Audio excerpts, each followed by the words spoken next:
Hello friends, मैं अंकित प्रजापति आपके इस नए यूट्यूब चैनल अंकित स्टडी सेंटर पर मैं आज आपके लिए नरेशन लेकर आया हूँ। चलिए देखते हैं। यहाँ पर ये क्लास 12th इंग्लिश ये नरेशन का क्वेश्चन है जिसको हम हल करने वाले हैं। आइए पहला क्वेश्चन देखते हैं। My friend said comma inverted comma honesty is the best policy full stop inverted comma close. इसका जो आंसर होगा इसका इनडायरेक्ट हम लिखेंगे INDIRECT इनडायरेक्ट। हम लोग इसका जब इनडायरेक्ट बनाएंगे तो इसका इनडायरेक्ट होगा माई फ्रेंड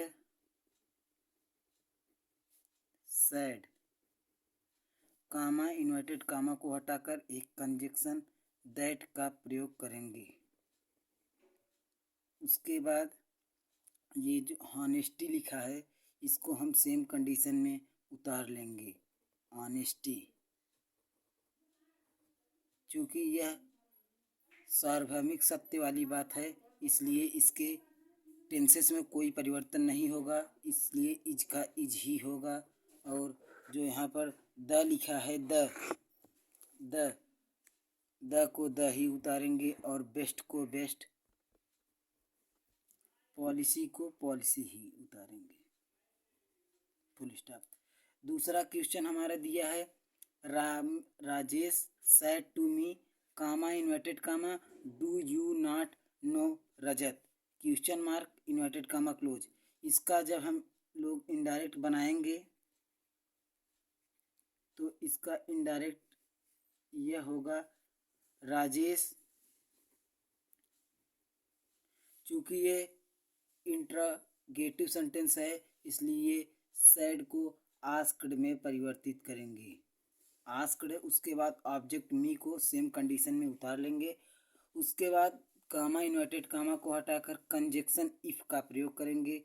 इफ़ उसके बाद जब हम दो सेंटेंसेस को जोड़ते हैं तो हमेशा जो कॉम्बिनेशन होता है वो हमेशा असर्टिव में ही होता है।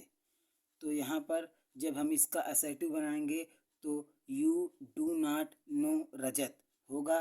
तो फिर हम यू सेकंड पर्सन है इसलिए यू को रिपोर्टिंग स्पीच के ऑब्जेक्ट के अनुसार चेंज करेंगे। जब रिपोर्टिंग स्पीच के ऑब्जेक्ट के अनुसार चेंज करेंगे तो यू को मी के अनुसार जब चेंज करेंगे तो यहाँ पर आई होगा।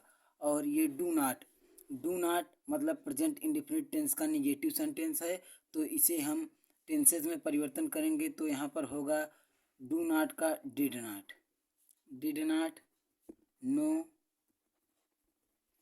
रजत फुल स्टॉप।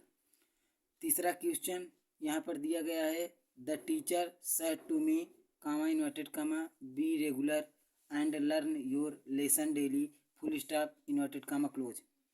जब हम इसका इनडायरेक्ट बनाएंगे तो इसका इनडायरेक्ट ये होगा, क्योंकि यह सेंटेंस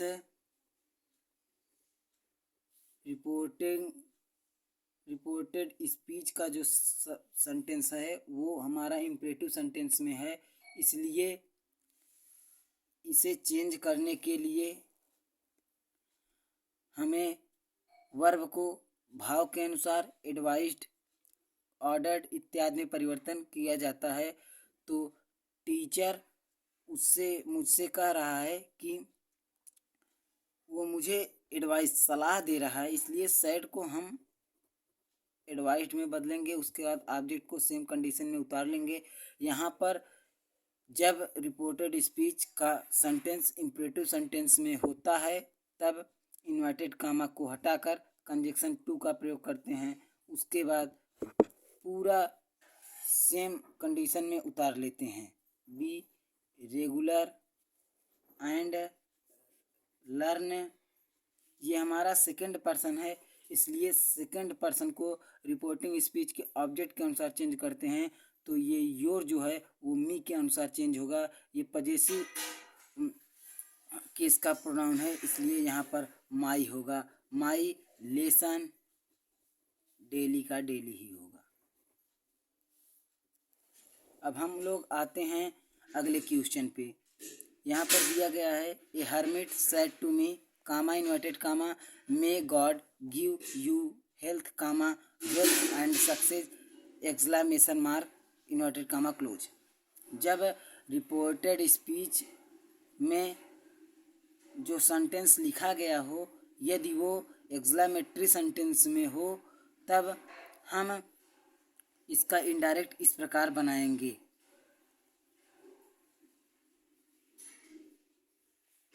जब ये एक्सक्लेमेटरी सेंटेंस में दिया गया हो, तब रिपोर्टिंग वर्ब साइड को हम हमेशा प्रेड में परिवर्तन करते हैं।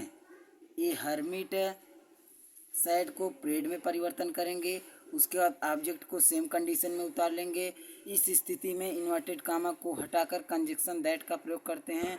और यहाँ पर गॉड, गॉड हमारा नाउन है, इसलिए यह चेंज नहीं होगा। यहाँ पर गॉड का गॉड ही होगा।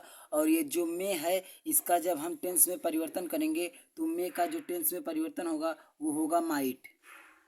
फिर उसके बाद वर्ब हमारा गिव दिया गया है, गिव को सेम कंडीशन में उतार लेंगे। ये हमारा यू हमारा ऑब्जेक्ट है, और रिपोर्टेड स्पीच का जो ऑब्जेक्ट होता है वो रिपोर्टिंग ये ऑब्जेक्ट है, और ये सेकंड पर्सन भी है, इसलिए इस सेकंड पर्सन को रिपोर्टिंग स्पीच के ऑब्जेक्ट के अनुसार चेंज करेंगे। जब इस यू को मी के अनुसार चेंज करेंगे तो मी ही होगा। और उसके बाद सेम कंडीशन में उतार लेंगे सभी वर्ड को।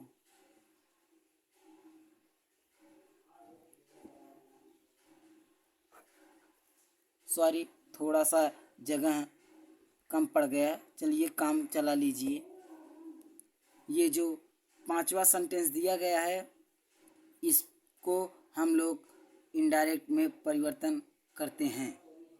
इसका इनडायरेक्ट जो होगा वो होगा ये कि जब जो इन्वर्टेड कामा के अंदर लिखा गया जो सेंटेंस है वो यदि एक्सक्लेमेटरी सेंटेंस में हो, तो रिपोर्टिंग वर्ब को हम लोग, क्योंकि यहाँ पर वाट ए शब्द का प्रयोग हुआ है, इसलिए इस साइड को हम लोग एक्सक्लेम्ड में परिवर्तित करेंगे।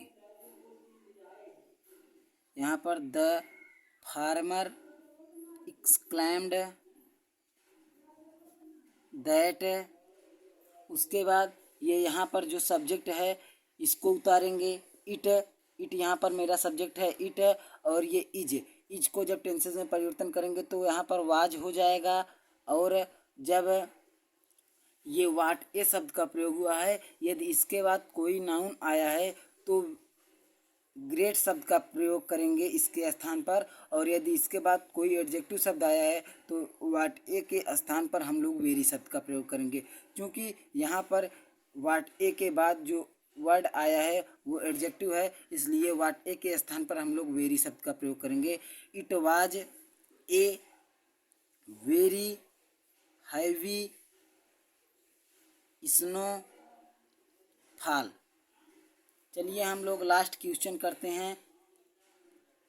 इसमें दिया गया है कि इन्वर्टेड कामा के अंदर जो शब्द है, जो सेंटेंस लिखा गया है वो हमारा इम्परेटिव सेंटेंस में है, इसलिए इसका जब हम लोग इनडायरेक्ट बनाएंगे